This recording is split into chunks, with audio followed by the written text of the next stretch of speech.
मेरे अजीज दोस्तों, आप सबको NAQTV4 पर खुश आमदीद। आज हमारा इस मौजू पर बात करने को दिल कर रहा है कि पाकिस्तान से गुज़श्ता 3 सालों में तकरीबन 30 लाख नौजवान पढ़े लिखे हुनरमंद बैरून मुल्क जा चुके हैं। इस तनाज़र में आज हम आपके सामने चंद गुज़ारिशात रखेंगे, कुछ अदाद शुमार रखेंगे, कुछ जज्बात रखेंगे।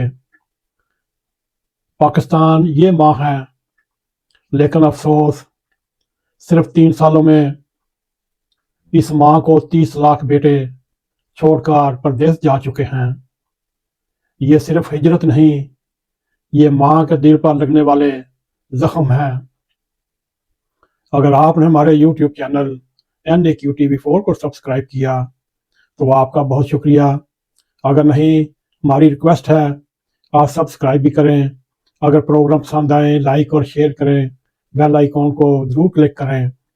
इन बेटों में किसी ने इंजीनियरिंग पढ़ी हुई, कोई डॉक्टर था, कोई उस्ताद, कोई मजदूर, लेकिन सब जा रहे हैं। सवाल ये है, आखिर क्यों? क्या इस धरती पर उनके लिए कोई जगह नहीं? अदाद शुमार बताते हैं, सिर्फ प्रोटेक्टर एंड इमिग्रेशन के रिकॉर्ड के मुताबिक 18,94,000 लोग 2023 से 2025 तक मुल्क छोड़ चुके हैं। हुकूमत को प्रोटेक्टर फीस में 25 अरब से ज़्यादा मिले और हुकूमत बहुत खुश है। यानी हुकूमत को दुख नहीं कि उसके बेटे जा रहे हैं, बस हुकूमत को खुशी है और इन चोरों डाकुओं को ये खुशी है कि पैसे आ रहे हैं। क्या ये रियासत का काम है अफरादी कुव्वत को बरामद करना और उसकी ज़र मुबादला आने पर खुशी से जश्न मनाना?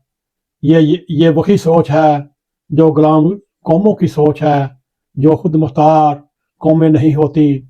अगर हिजरत को ब्रेन ड्रेन भी कहा जाता है, बाद मुल्क के दिमाग, मुल्क की अकल, मुल्क की सलाहियत सब छोड़ कर जा रहे हैं। डॉक्टर जाएंगे तो सेहत का निज़ाम तबाह हो जाएगा, उस्ताद जाएंगे नस्ल जहल रह जाएगी, इंजीनियरिंग जाएंगे तरक्की का पहिया रुक जाएगा, मजदूर जाएंगे खेत बंजर हो जाएंगे। ये सिर्फ अफराद का नुकसान नहीं, ये कौम की बुनियादों को खोखला कर देने वाली एक भयानक बीमारी है।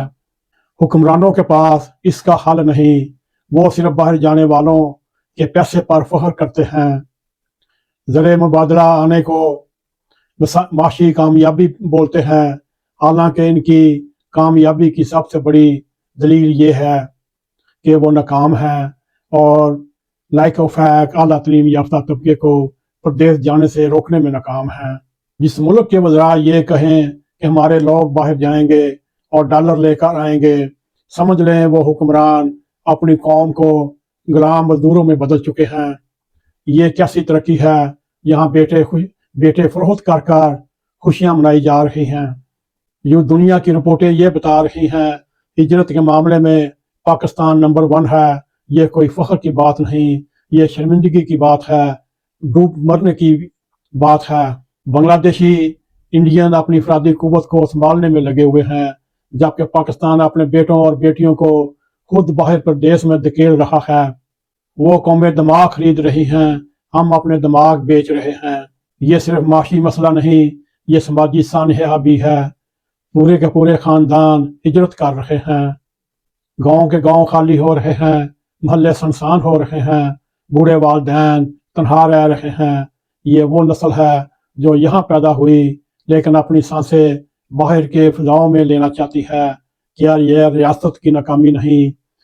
सऊदीया और पाकिस्तान के दिफाई मैदे पर जश्न मना रही है, चाहे बाजोड़ में सानहे पे सानहा हो रहा हो, खैबर पख्तूनख्वा में खुली जंग हो रही हो, बलोचिस्तान में हालात अबतर हुए हों, मगर हुक्मरान डॉलरों के लालच में जश्न मना रहे हैं और उसके बदले में पाकिस्तान से आला तलीम याफ्ता लाइक ऑफ फैक तबका प्रदेश जा रहा है।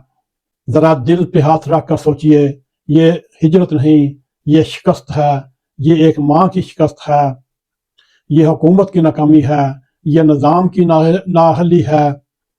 काश कोई पूछे, जब सब बेटे जा रहे हैं تو یہ ماں کس کے سہارے جیے گی؟ کیا ان کرپٹ سیاستدانوں کے سہارے جیے گی یا ان کرپٹ بیوروکریسی کے سہارے جیے گی یا پھر مذہبی انتہا پسندوں کے سہارے جیے گی؟ اور یوں وطن کی خوشیاں خاموشی سے رو رہی ہیں اور اب کیا جا سکتا ہے؟ حکمران ہی نااہل ہوں، وہ پروٹوکال کے متلاشی ہوں، اور صدر ہو، پرائم منسٹر ہو، وزراء ہوں، جرنیل کرنیل ہوں، سب اپنے اپنے مگن میں ہیں، اپنی اپنی یاشی میں ہیں، کسی کو اس ماں کے بیٹوں کی فکر نہیں۔ کاش وہ ملک میں سہولیات فراہم کرتے، یہ لیک آف ایکٹ دین و فتین بیٹے وطن میں رہ کر وطن کی خدمت کرتے اور وطن کو بلندی کی طرف لے کر جاتے۔ کاش ایسا ہوتا ہو، اللہ کرے ایسا ہی ہو۔ اگر آپ کو ہمارا یہ پروگرام پسند آئے، اس کو لائک بھی کریں، اس کو شیئر بھی کریں، کمنٹ سیکشن میں جا کر اپنا ظاہر خیال کرتے ہوئے NAQTV4 کو سبسکرائب کریں اور جاتے جاتے بیل آئیکن کو کلک کریں تاکہ ہماری آنے والی ویڈیو آپ تک پہنچی رہیں۔ اسی کے ساتھ ہمیں اجازت دیں۔ السلام علیکم ورحمۃ اللہ وبرکاتہ۔